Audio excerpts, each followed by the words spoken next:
Good, y'all, and welcome back to my review of this episode of The Reflection. And yes, yes, yes, yes, there you are, Stanley. There is your greatness at work. Yes, yes, this episode was bloody fantastic, fucking amazing. Oh, yes, yes, yes. I was worried about this show because the first episode was like, the second episode was better, but this episode was, magnifique. Perfection. Okay, well, not absolute perfection, but, it's bloody fantastic. And I'm like, yes, thank God, Stanley, there is your greatness at work. So let's talk about this great episode. I think keep saying great because I'm just so surprised. I'm so happy about it because then, the Reflection might actually be able to compete with Hiroaka now. Yeah, so this episode off with the red hair chick. I don't believe we've gotten her name yet. I don't believe so. If she has, I forgot. If we have, I forget her name. But she is looking at the security of the incident happened in New York City, looking for Wraith along with Exxon. They don't really find. They find some pictures. They find something where they see shadowy figures. They think that might be him, but we don't really get anything real concrete. No real concrete evidence. And then she finds something else.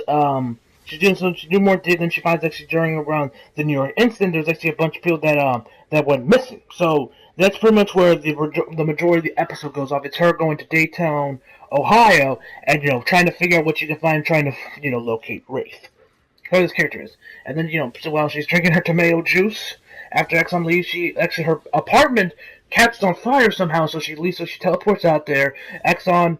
And actually, there's actually a woman that's in there like, oh my god, my baby's still in the building. And then Exxon saves her, saves him, Spider-Man too. So, and yeah, and then to pretty much he leaves, goes up to the building, she follows him, and then she's like, take me with you, I got nowhere else to go.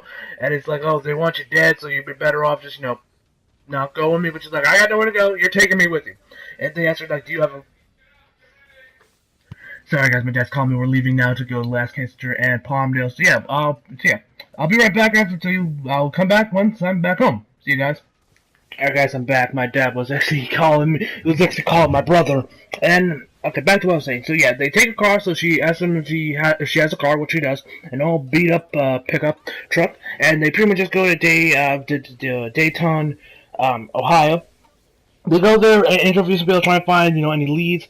They don't really find much, and then actually, while she's driving, this girl in a wheelchair actually, while she's like, I believe she was turning, and then she actually fell over the wheelchair. So the red hair chick, gets out of the car, checks her all right, takes her to the hospital. While the Exxon leaves, she leaves the car, notices something, and he follows her, which is one of I'm guessing one of Wraith's henchmen, which I believe Wraith is Stanley's character, if I believe. Excuse me. Anyway. And so we have a little quick fight with some good art animation, and we find out what her power is, and it's magnetism. So she's pretty much the female Magneto. She's literally female Magneto, but she also but she dresses like a Mortal Kombat character. Yeah. So yeah, they leave. She gets out. So she gets away. He gets back in the car. After a while, then we meet up, and then we get back to the hospital where she's all right. She was just a scratch, and then we have to meet her father, who is a cop, Greg Stacy. Yeah. And so yeah, they pretty much say like, a little hesitant, like a little, suspicious of her about these outsiders, which we'll talk about a little bit. We'll talk about suspicions a little bit later. So she said pretty much like, I invited her to dinner, and then she comes with them, so they go to their house, and yeah, then we learn a little bit of her backstory, a little bit. We find out that actually, she was at her house, that she's come there, she's telling me like, oh yeah, she was showing her some comic books she reads of this one guy that looks a lot like Superman.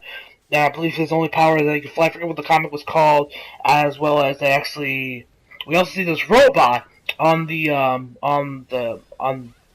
I don't know what it is at the top of the fireplace, I think it was, where it was lined up with a bunch of other photos. We found that she has it because originally, while she was still in her mother, she said that actually Lisa, which is what her name is, the handicapped chick, that her father thought she was a boy, so she grabbed up some of his toys and gave it to her, but she ended up being a girl. Yeah, and then her father comes home, suspicious still, and she's like, and then she explains a little bit more of her backstory about like where they were when the Reflection incident happened. That actually the drug offender that he arrested that was released from jail came to his house, kidnapped his daughter, or not really kidnapped her, hold her hostage, and then actually when the reflection incident happened, yes, everyone was like everyone was like pretty much dead, except her father and his daughter survived, and he's like, that's why he's kind of like, suspicious of these outsiders, because everybody wants revenge on him because he's a cop and all that shit. So yeah. And then then she leaves, so then she runs after, she's like telling her story, like, about, like, I thought you were one reflected, that's why I was suspicious of you, blah, blah, blah, and then she's like, yeah, I want to you to keep me cooped up in this house, I want to, like, explore the world, but she's like, you don't know what the world's like, blah, blah, blah, blah, you won't let me fly, then she, like, runs off.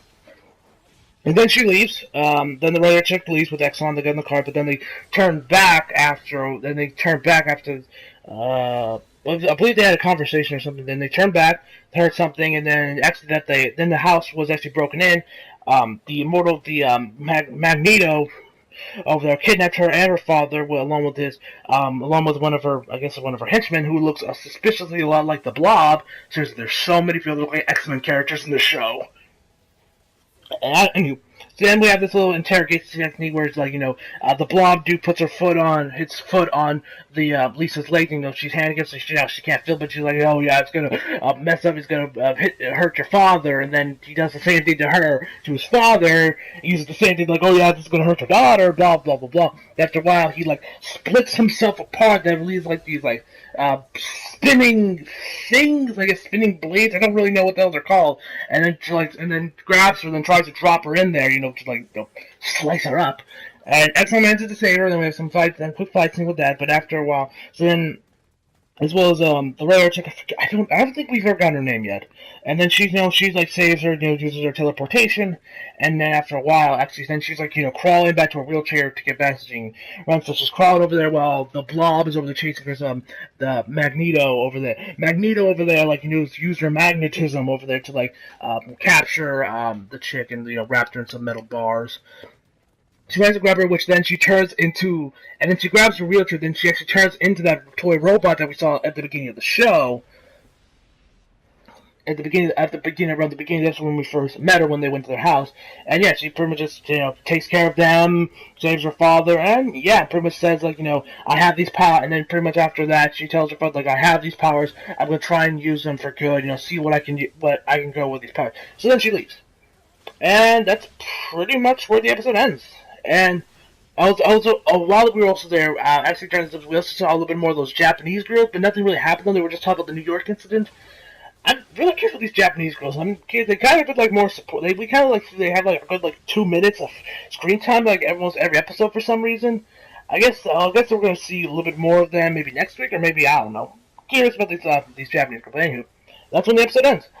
Overall, oh my god, this episode was fantastic. The story was great, the voice acting was great, the pacing was good. Everything about this episode, it's like the show is definitely getting better and better with every episode, which I love. This episode actually almost could have probably topped Hiroaka, but Hiroaka just takes the edge, which I don't believe I gave in my Hero Academia episode review for this week. I believe I gave that final but in case I didn't, I gave My Hero Academia a 9.5 out of 10 for this week, and The Reflection, I give that a 9 out of 10 for this week. Fantastic episode. And also, I don't believe I forgot. I don't believe I mentioned this, but actually, we see a bit more of those Japanese girls we've seen in every episode. Nothing really happened with them. They were just talking about New York. Really, nothing major. I'm guessing they're probably gonna see more of them. Maybe next week they're probably maybe gonna become like a hero group that we're gonna see prominently. Maybe later on in the series. I don't know. Looking forward to seeing. But yeah. This episode was fucking amazing. I'm so glad, because I was actually really scared about this series, because I was spoiled. I was expecting to be, I was probably going to be disappointed by the end, because, I expected so much, because this is coming from the great mind of Stan Lee, but it looks like his greatness is finally showing through. And I'm happy to see that, and I can't wait to see more of this excellent series. So yeah, guys, can't believe. And also for the Saturday Morning Wars, the winner goes to My Hero Academia once again. So Hiroaka's now 3-0, but the one thing about this episode, Hiroaka just took the slight edge over this, and which only took the slight edge because the reflection was really good this week. And I'm glad to see it, and I hope we see more of this greatness next week and the weeks to come. So yeah, guys, hope you enjoyed the video. Leave a like if you did, subscribe if you're new, and as always, come back for more. See you guys next time.